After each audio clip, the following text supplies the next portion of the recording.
This last week, we commemorated exactly 120 years since the very first Zionist conference, the first Congress initiated by Herzl in Basle, Switzerland, 1897, the end of August, beginning of September. And perhaps now, 120 years later, there's an opportunity to reflect of indeed, has the Zionist enterprise in the state of Israel lived up to the expectations of those original 208 delegates and founders. In this brief time that we have, I only want to focus on one particular vantage point. Indeed, in Der Judenstaat, Herzl believed in that famous paper that he wrote, the manifesto, that the state of Israel that would eventually be founded would indeed end anti-Semitism. What he witnessed in the Dreyfus trial and the disappointing anti-Semitism throughout liberal Europe, he felt that the only way to solve that once and for all would be to leave Europe and to create an independent Jewish state which would solve anti-Semitism. Here we are, 120 years later, thankfully with a strong state of Israel, 70 years on, almost a regional superpower. But boy oh boy, has it not nearly solved the problem of anti-Semitism. All that has happened since the founding of the state is a metamorphosized reincarnation of a different type of anti-Semitism. Anti-Zionism, the denial of the collective rights of the Jewish people to an independent sovereign state, which is so obvious for so many other people, but still questioned and delegitimized today.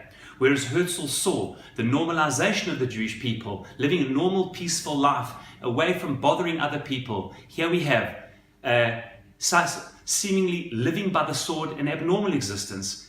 Terror groups in Hezbollah and Hamas still committed to Israel's destruction, a regional superpower, Iran, growing into a superpower, committed to destroying Israel. And Israel continues to have to invest so much of its GDP into security to simply secure its survival, so to speak, by the sword to defend itself.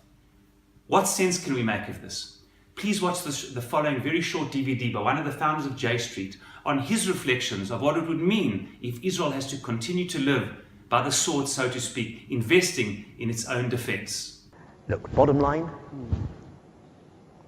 if we're all wrong and a collective Jewish presence in the Middle East can only survive by the sword, it cannot be accepted. It's not about what we do. Sound familiar? They hate us for what we are, not what we do. If that's true, then Israel really ain't a very good idea. What he's basically saying is that if you cannot achieve perfect peace now, normalization, then perhaps the entire Zionist enterprise and state of Israel should not exist.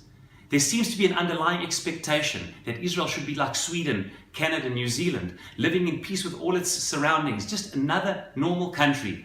Otherwise, there's no raison d'etre for the state of Israel. But of course, the mission of the Jewish people is so deeply connected to that of humanity. And if one looks at throughout Jewish history, there have been very few periods of time in our national history, perhaps for a certain period in Solomon's time and others, that the Jewish people lived in serenity and in peace. It is not stum by chance that Sim Shalom is the 18th, the final of the 18 blessings of the Shemona Esrei, the pinnacle. It is a utopian concept on an international level that we at the Jewish people pray for and do all we can to achieve.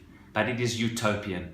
And we dare not let a futuristic utopian idea that we strive for disqualify the entire world of reality that we live in while striving for that. So much incredible beauty has happened to Israel, the Jewish people, and the world through Zionism and the state of Israel.